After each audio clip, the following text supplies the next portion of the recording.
Howdy, I'm Paul Dyson, and I'm ready. I can't believe I already made that mistake. So we'll try one more time. Howdy. Howdy. I'm Paul Dyson, and I'm running for Texas State Representative for House District 14. As a proud Republican and Texan, I'm deeply committed to securing our border, to providing permanent property tax relief, and defending the family values that are the backbone of our great state. My journey is shaped right here in Aggieland. My parents moved here in 1980. And from my time at Texas A&M to my business and legal leadership at Dyson Energy Group and Infinity Water Solutions,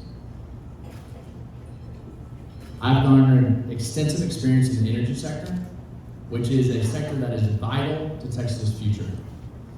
But my commitment goes beyond just my professional achievements. I'm also deeply passionate about serving our community, as Bill mentioned. I've served on boards with local institutions, but I've also been out there working, rolling up my sleeves, and getting dirty to support the community. And now I aspire to represent House District 14 in the state legislature. Endorsed by respected leaders like Greg Abbott, that we're about to hear from, former Governor and Energy Secretary Rick Perry, former Congressman Bill Flores, and our very own State Representative John Rainey. I am humbled by the overwhelming support from over 250 community leaders and business owners, and that support has been growing every single day since we've launched this campaign. As our community's representative, I will ensure that the heart of Aggieland, Bryan, College Station, Curtin, and Wixon Valley remain strong, prosperous, and true to our values. Now, as a husband and father, I not only understand, but I share the concerns of all of our families. I pledge to be that representative that not only listens, but also acts to make HD 14 a better place for all of our children. But I need y'all's support. With your support, we can get this done and we can make a real difference. Now, when we go and we talk about making that difference, one of the biggest things is getting y'all's vote and getting me to Austin so that I can work and fight for y'all. Again, I'm Paul Dyson, and I would greatly appreciate your vote to be the next representative for in House District 14, a district that I've called home for over 30 years.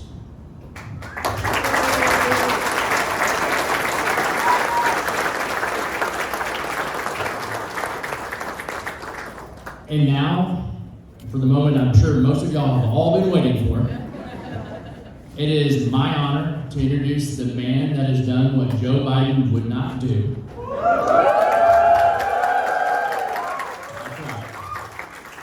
Taking real action to secure the southern border. Please join me in welcoming and giving a big HD 14 welcome to Governor Greg Abbott.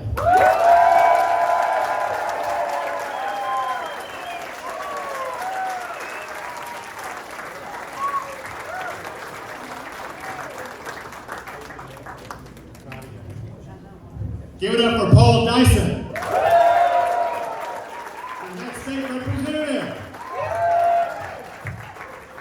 Howdy. Howdy! Great to be back in the home of Texas A&M University. Fighting for a man who will be a tremendous representative. And I wanted to be here in the heart of Aggieland on the day of my daughter's birthday. Because this is that important to me. It's important to me and important to the future of the state of Texas that we elect Paul Dyson to be your next state representative. You know, you mentioned his involvement in the energy sector. The energy sector that powers the state, that powers America, that is a key component of Texas being the #1 economy in the United States of America.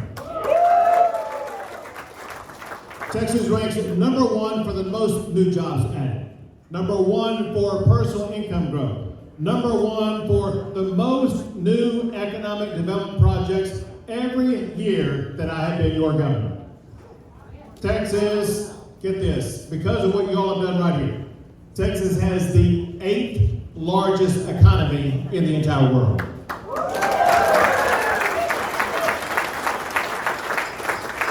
The only countries with an economy larger than Texas is obviously the United States, China, India, Japan, the UK, Germany, and France. And by this time next year, Texas will have surpassed France, and we will have the 7th largest economy in the entire world.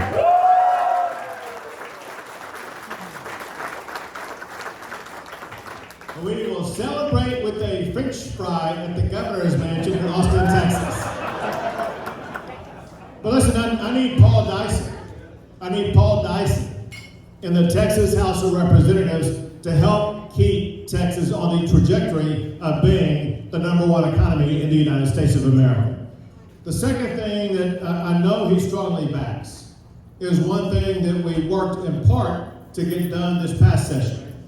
This past session, there was a byproduct of Texas having the number one economy. The byproduct is we had the largest budget surplus in the United States of America. And unlike some other states that have a budget surplus that will take that money and spend it on some way to grow government, in Texas, we know whose money that is.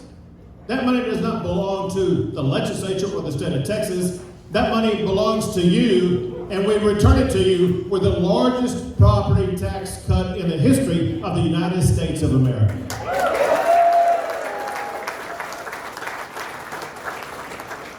In Texas, we call that a good start. And so let me share with you something that I need you to keep inside this room tonight. Can I count on you?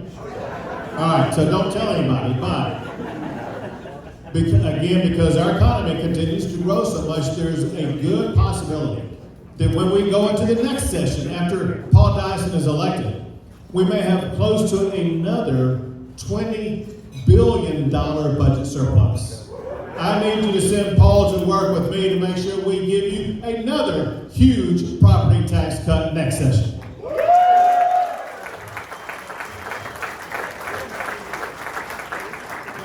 Economic issues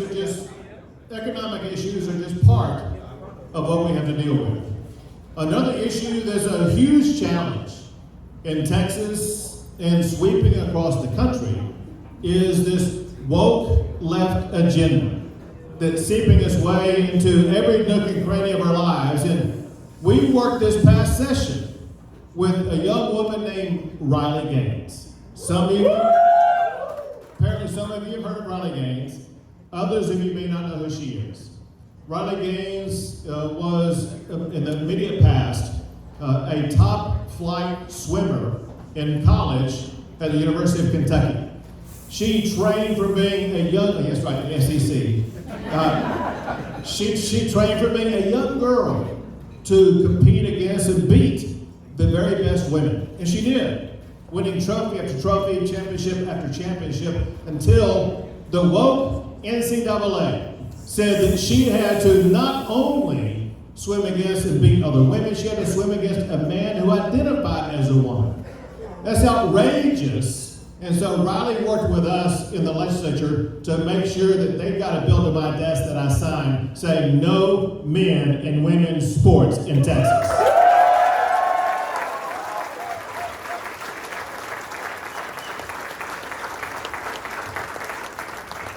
Listen, that's just one of the ways that we're dealing with this woke agenda. There's something else going on as we speak right now, that is the Dallas Independent School District. They have a resource guide for families in their district so that families can learn how students in their district can change their genders. Let me tell you something, if there's anything that our school districts need to be focused on, and that is working on resource guides to help our students do math and science and reading and writing, learn the essentials so we can be a competitive state and nation against foreign nations that are educating their kids to be superior to ours. We will not use your taxpayer dollars to indoctrinate your kids. Our schools are for education, not indoctrination. I need a partner, Paul Dyson, to join with me to fight back against that level of wokeism. But also another thing that we've seen, and that is, this is just one of several reasons why I am supporting the right, the God-given right of all parents in the state of Texas to be able to choose the education pathway that is best for their child.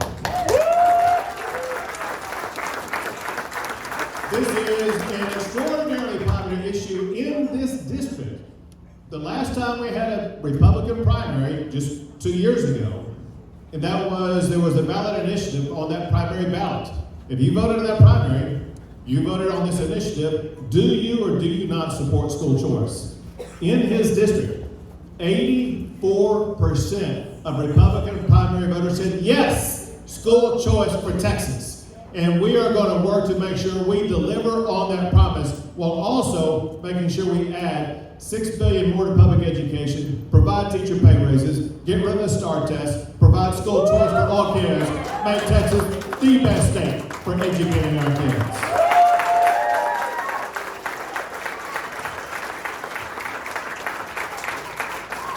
But Paul has already mentioned it.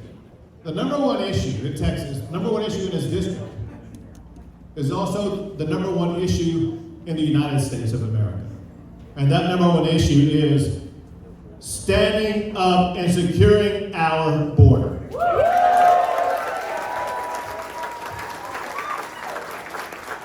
Paul Dyson will be an ally of mine, a supporter of mine. He will help have my back to make sure that I have the tools and resources that Texas needs.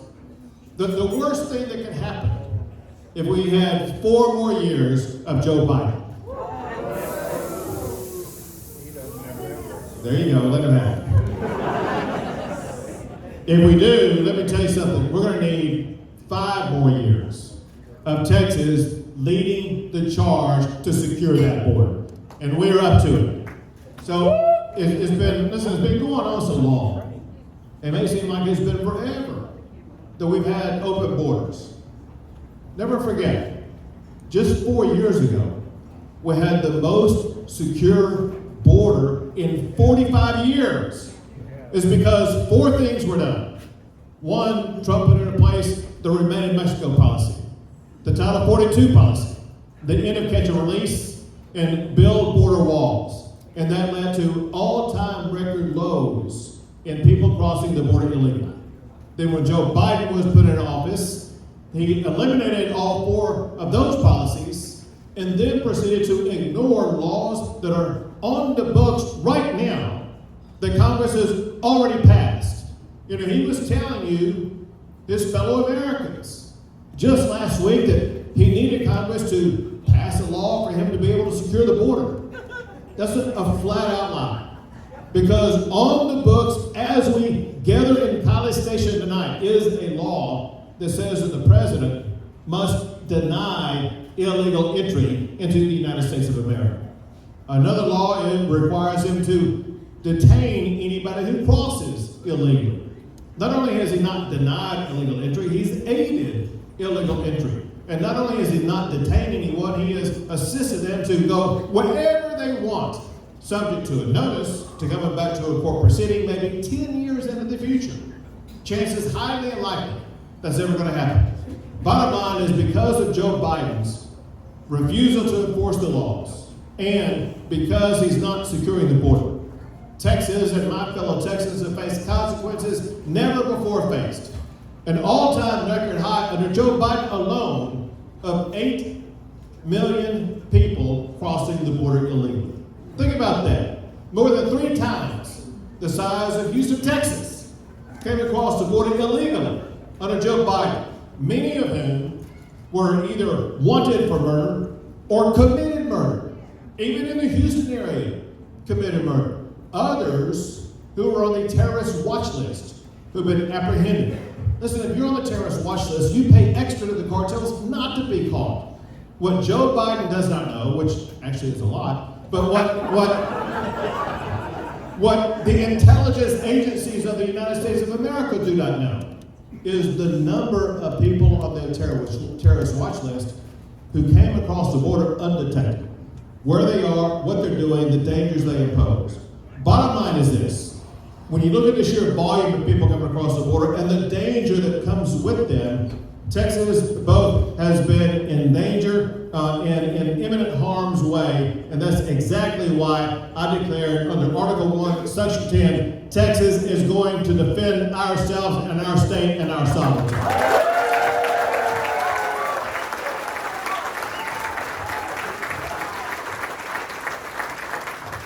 So let me tell you what we're doing. One thing that we're doing is Texas is the only state in the history of the United States of America to build our own border wall. And we are not reinventing the wheel here. This is the exact same wall that Trump was putting up. The only difference is that if you look at the amount of wall that either we already have up or that's under construction, Texas is building more of the Trump wall than Trump built in the state of Texas. The second thing we're doing is this. You remember those big orange buoys that we put in the Rio Grande? Well, they were created by the Border Patrol because they were truly effective at denying illegal entry. And so we put them in the river, and wouldn't you know, as soon as we put them in the river, Joe Biden files a lawsuit to try to put a stop to it. Well, that issue is still under litigation in the Federal Court of Appeals as we speak, but also, as we gather here this evening, those orange buoys remain in the Rio Grande River tonight.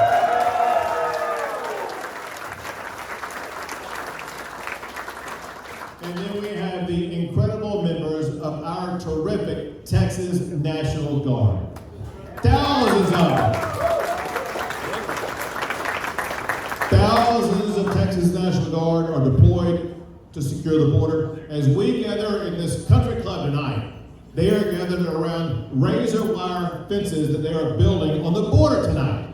Altogether, they have built more than 100 miles of razor wire barrier border that denies illegal entry. In fact, has returned back to Mexico more than 100,000 people that tried to get in illegally. And wouldn't you know, Joe Biden would contest it in court. He actually ordered, get this, the President of the United States ordered his Border Patrol officers to cut the razor wire wall that we put up. And know this other fact, which is really a law. Congress passed a law requiring the President of the United States to build border barriers exactly like what Texas is building. But not only has Biden refused to do so, he's tearing down the barriers that Congress has ordered and begged the Supreme Court to give him the power to rip it apart. The Supreme Court, contrary to what you read in the newspapers, they didn't authorize anything. They just sent the case back down to the Federal Court of Appeals for the Federal Court of Appeals to decide it further. And after that, I wanted to make sure that you knew and the country knew that Texas was doing everything we can. So I did not tell the National Guard to redouble the razor wire. I said, I want you to triple the razor wire on the Texas border.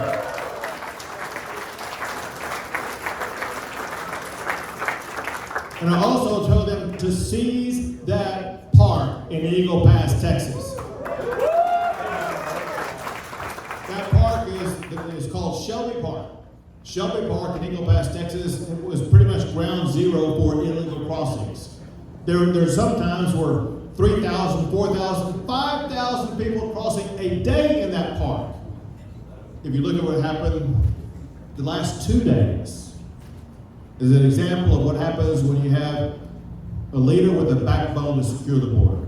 In the past 2 days, for example, we haven't had thousands of people across the border. On average, for the past 2 days, we've had 3 people cross the border in Shelby Park.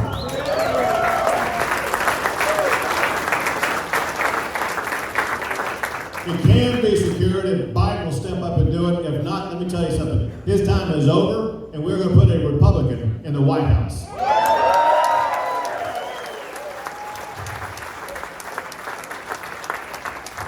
Another thing is this, and that is, before Texas started putting up resistance.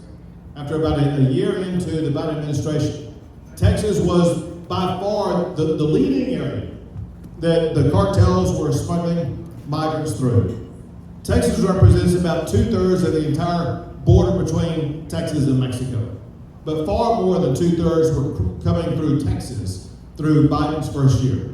But now that Texas has put up this stiff resistance, 2/3 of the people crossing the border are going through California and Arizona. Only 1/3 or less are coming through Texas. And so what those smuggling cartels have learned is what you guys had known and said that you were kids, and that is don't mess with Texas.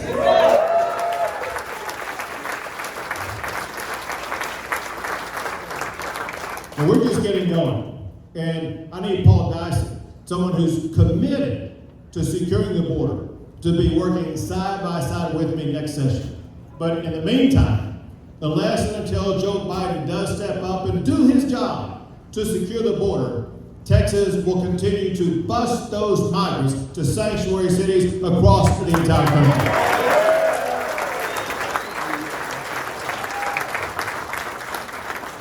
Those people are a bunch of hypocrites. And they would never last a day in the state of Texas, I can tell you that much. But listen, you send Paul to Austin, Texas.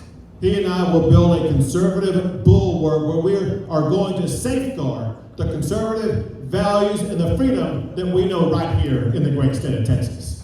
Working together, we will keep Texas the best state in the greatest country in the history of the world. God bless you all, and God bless the great state of Texas.